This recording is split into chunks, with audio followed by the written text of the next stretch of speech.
consider how we may spur one another on toward love and good deeds. Ano yung spur? Para ba yung spurs, di ba yung mga cowboy, may mga, ano sila dito sa boots nila? Para pag i-spur nila yung kabayo. Kasi namin dito, let us consider how we may encourage one another, spur one another towards love and good deeds, not giving up, meeting together as some are in the habit of doing, but encouraging one another, and all the more to see the day approaching. Okay. Do not give up meeting together as some are in the habit of doing. Okay.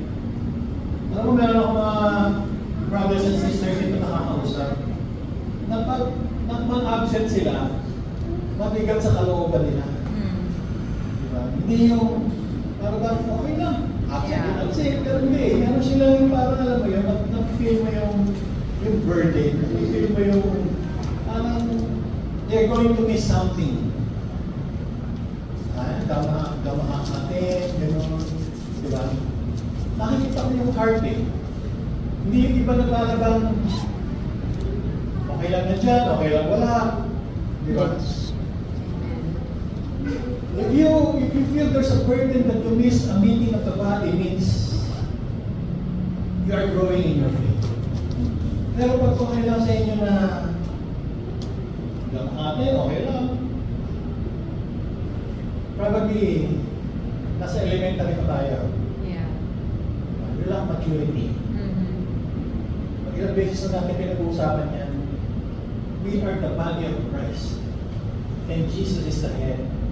So whenever the body meets, the presence of Jesus is there. Siya ang ulo eh. Yeah. Kung nasa ng katawan ni Kristo, nandun ang ulo. Pwede ba kung makatawan lang tayo? Siyempre may ulo, di ba mga kapatid? Ang ulo ay si Jesus. Jesus is the head of the body, which is the church. Ang tinuturo ng Biblia. Kaya kung yun naiintindihan mo, may meeting doon, dapat nandun ako kasi nandun si Jesus eh. If you are really a committed believer. Diba? Kaya nga kanina malalaman sabi, testingin mo. Are you still a committed believer? Yeah. Unless you fail the test. And you feel, and you show that you are counterfeit. Nakakasakit na salita. Diba? Counterfeit. But